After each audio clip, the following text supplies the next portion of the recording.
अपने आका की पिटाई के बाद उनका मुलाजिम भी जंग से फरार हो गया। 360 ख़त्म किया, जो भी किया, पाकिस्तान की ऐसी खामोशी 70 साल में नहीं नजर आई कि हमने पहले 2-3 जंगें लड़ी हैं कश्मीर के ऊपर, और अगर इसके बाद भी कोई जंग होती है तो वो कश्मीर पे ही होगी, पाकिस्तान। हिंदुस्तान पर इस तमाम जो सिफारतकारी कह लें, कुछ भी कह लें आप, इसका असर क्या हुआ? कोई असर नहीं। अमेरिका की रिपोर्ट आई है अभी टेररिज्म के ऊपर, तो मलबा सारा पाकिस्तान के ऊपर। कि मैंने इतनी खिदमत की है पिछले 2 साल में अमेरिका की, उनको ट्रंप की कि ट्रंप मेरा हाथ पकड़ता है और रिपोर्ट मेरे खिलाफ आ गई है। सबसे ज्यादा नुकसान 70 साल में कश्मीर को इमरान खान की हुकूमत ने पहुंचा। तो आप इस समय पाकिस्तानी मीडिया का एक प्रसारण सुन रहे हैं।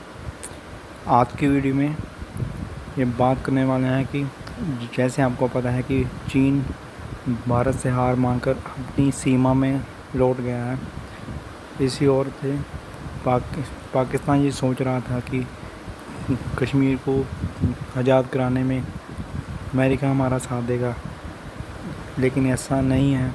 चलिए आज की वीडियो में हम सुनते हैं कि पाकिस्तानी मीडिया का इसके बारे में क्या कहना है। चलिए स्टार्ट करते हैं। नासिर बिरक़ाई साहब, विदिन 60 सेकेंड्स आपने मुझे अपना आंसर देना है। बताइए, आप समझते हैं जब से पीटीआई हुकूमत में आई है उस वक्त से लेकर अब तक कश्मीर के मामले पर पाकिस्तान की जो पॉलिसी है वो दुरुस्त समत में गामज़न है? कहते दौड़ लगी है, टिकर्स की, खबरों की, 2 की लगी। एक लगी पाकिस्तान जंग से फरार हो गया। अपने आका की पिटाई के बाद बोना समझ रही है कि जुमला किसका हो सकता है कि अपने आका की पिटाई के बाद उनका मुलाजिम भी जंग से फरार हो गया, 1। और दूसरा ये कि इमरान खान ने उसामा बिन लादेन दहशतगर्द को शहीद करार दे दिया। ये भी हमारा बेड़ा गर्क हो गया है। अब सोचते रहिएगा कितनी पाबंदियां आप पे लगने वाली हैं। सबको पता है कि बेनज़ीर भुट्टो को प्राइम मिनिस्टर बनाने से रोकने के लिए, गैर शरई करार देने के लिए, गैर इस्लामी करार देने के लिए उसामा और नवाज शरीफ के ताल्लुकात थे। और ये इल्ज़ाम भी लगता है कि उसामा ने नवाज शरीफ को पैसे दिए थे। हमारी पॉलिसी बहुत क्लियर होनी चाहिए। अगर मगर नहीं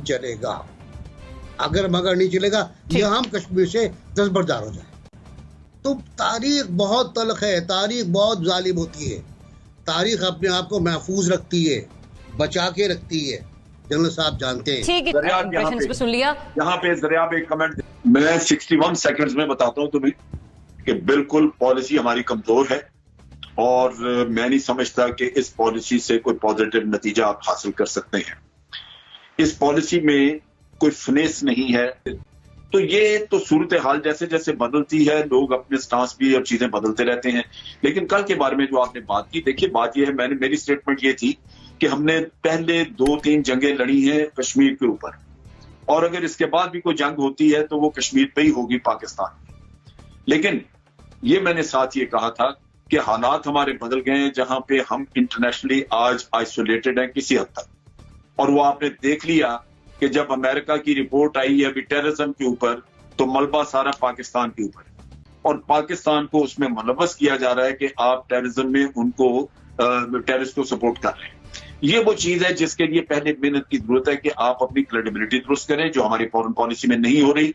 इस बात की जरूरत है कि आपके 70,000 लोग मारे गए और आपके सर से ये फिर भी टैग लगा रहा आपके माथे पे कि आप टेररिज्म कराते हैं। आपको पता है कि अमेरिकन सोच क्या है। अफगानिस्तान से अब जितना भी टेररिज्म हमारे खिलाफ होता है, कोई सोच सकता है कि नेटो और अमेरिका को पता नहीं होगा, उनकी नाक के नीचे सारा टीटीपी वहां से करती है, और लेकिन वो उसका नाम नहीं लेते। उस रिपोर्ट में जो अमेरिकन कांग्रेस ने छापी उसका कहीं जिक्र ही नहीं है। तो पाकिस्तान को एक डॉक में खड़ा किया हुआ है। जब तक एक अग्रेसिव पॉलिसी के जरिए आप अपनी क्रेडिबिलिटी दुनिया में दुरुस्त नहीं करते, आप दुनिया को ये बताते नहीं हैं कि जो कुछ कश्मीर में हो रहा है वो टेररिज्म नहीं है। यही पॉइंट है। हिंदुस्तान पर इस तमाम जो सिफारतकारी कह लें, कुछ भी कह लें आप, इसका असर क्या हुआ? कोई असर नहीं। आप ये देखिए कि इंडिया ने जो कोशिश की, 2-3 चीजें बड़ी मोटी मोटी। एक तो ये कि कश्मीर के अंदर जो कुछ हो रहा है उसको दहशतगर्दी। दूसरा ये कि जो वहां पे आर्टिकल 370 खत्म किया तो उसको यूनियन टेरिटरी में कन्वर्ट किया। वो ये इश्यूज वो थे जिन्होंने खुद ब खुद इस किस्से को इंटरनेशनलाइज किया। हमारे लिए ये एक अपॉर्चुनिटी थी कि ये जब दुनिया में उठ गया किस्सा तो अब हम इससे भरपूर फायदा उठाएं, लेकिन हमने ये नहीं किया। नतीजा ये कि आज हमारी पॉलिसी है सिर्फ रिएक्शनरी। इंडिया कुछ कहता है, इंडिया कहता है जी पाकिस्तान से दहशतगर्द आते हैं, यहाँ पे लॉन्च पैड है। हम कह देते हैं जी हम रिफ्यूट करते हैं, कोई लॉन्च पैड नहीं है, अगले दिन खत्म बात, हम सो गए। ये चीजें इस तरह नहीं चलती। आप दोनों का पॉइंट आगे मैं मुजम्मिल साहब की तरफ जाना चाहूंगी। मुजम्मिल साहब, 360 खत्म किया, जो भी किया, पाकिस्तान की ऐसी खामोशी 70 साल में नहीं नजर आई जैसे इमरान खान ने कर दी है।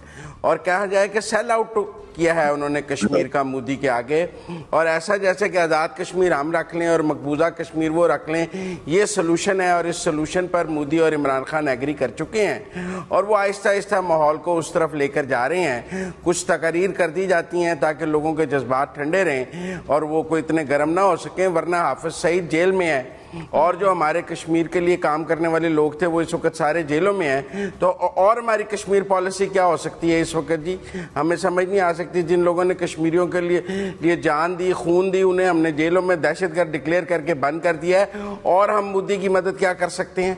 मुझे लगता है कि सेम पेज है, और सबसे ज्यादा नुकसान 70 साल में कश्मीर को इमरान खान की हुकूमत ने पहुंचाया। ये मेरा मतलब है कि उनकी खारजा पॉलिसी है, वो पुराने तो गालियां देने में और ताने देने का वो कोई मौका नहीं छोड़ते, अपनी तो वजाहत कर देते कि मैंने इतनी खिदमत की है पिछले 2 साल में अमेरिका की, उनको ट्रम्प की कि ट्रम्प मेरा हाथ पकड़ता है और रिपोर्ट मेरे खिलाफ आ गई है, और जिन भारतीयों को हमने टेररिस्ट डिक्लेयर करवाने की कोशिश की उसको भी ब्लॉक कर दिया गया है। ये मेरी पॉलिसी है, फॉरेन पॉलिसी, कि मैं अमेरिका के लिए इतनी गुलामी कर रहा हूं, इतना काम कर रहा हूं, और जवाब में वो फिर आज मुझे वही मार रहे हैं। वो पुराने क्या के लिए करते हैं? अपनी कारकर्दगी, अपनी पोजीशन तो वो जरा एक्सप्लेन करें कि ये 2 साल में उन्होंने किया क्या है। तो मेरा मतलब है इमरान खान साहब तारीख को मशक करते हैं। अभी NBC ने भी कहा कि नवाज शरीफ की मदद करते रहे, उस वक्त तो नवाज शरीफ की वही पोजीशन थी जो आज इमरान खान की है एस्टेब्लिशमेंट के साथ। वो 1 पेज थ्योरी पर थे, अकल आने में उन्हें भी बहुत वक्त लग गया और इमरान खान को भी वक्त लग रहा है। ये तो ऐसा होता है पॉलिटिक्स में, पीपल्स भुट्टो को भी वक्त लगा अकल आने में। तो पॉलिटिक्स ग्रो करती है, और जब तक ग्रो करती है तब तक हम एक नया बंदा पैदा कर लेते हैं वो सारा काम करने के लिए जो पहले किया जाता है। तो मेरे ख्याल में बहुत बड़ा डिप्लोमेटिक फेलियर है फॉरेन पॉलिसी का इस गवर्नमेंट का। ये भी नहीं भूलना चाहिए कि इंडिया में मोदी जैसा कभी भी इससे पहले नहीं आया और इतनी मेजोरिटी से नहीं आया, और उसने जो अपने मैनिफेस्टो में लिखा था ना सिर्फ कश्मीर में बल्कि भारत में भी वो कर रहा है। UN सिक्योरिटी काउंसिल में अभी जो भारत को मेंबरशिप मिली है वो उनको इतनी आसानी नहीं मिलनी चाहिए थी। इसमें यकीनन पाकिस्तान की लॉबी मजीद स्ट्रांग होनी चाहिए थी। अदर देन दिस, अगर हम कोई ये कहें कि जी हम वहां पर कोई अटैक करके, तो ये चीज बिल्कुल दिस इज नॉट डन, ये हम पॉसिबल। ठीक है Ibrahim, very quickly please. Shah Mahmood Qureshi sahab, जिस वक्त ये 5 अगस्त वाला इकदाम किया था भारत ने, तो उसके बाद इंडियन फॉरेन मिनिस्टर जो है वो 36 मुल्कों के दौरे पे गए। हालांकि एग्रेसिव कदम भी उन्होंने उठाया था, लेकिन हम रिसीविंग एंड पे थे। लेकिन हमारे जो शाह महमूद कुरैशी साहब हैं वो जो है वो सिर्फ मुल्तान और इस्लामाबाद और मुल्तान के दौरों पर रहे। मुसलमान ने हमेशा नुकसान उठाया जब उनकी अपनी सफों के अंदर मीर कासिम मौजूद अच्छा, जनरल साहब आप मुझे सेगमेंट कंक्लूड करने का मौका दें। जरूरी है, मुझे ब्रेक की तरफ जाना है। वरना इंडिया किसी न किसी की मदद से हुकूमतें बनाता रहेगा और आपको जलीलो खार करता रहेगा। चर्चा से आपको अंदाजा लग ही गया होगा कि अब पाकिस्तान के लोग चीन का राग अलापना छोड़कर अपने देश की विदेश नीति दुरुस्त करने की बात कर रहे हैं। ऐसा ही भी है, भारत से पाकिस्तान की अगर जंग हुई तो उसमें उसके आका चीन न पहले ही पाकिस्तान का कोई मदद कर पाया था और न भविष्य में ही कर पाएगा।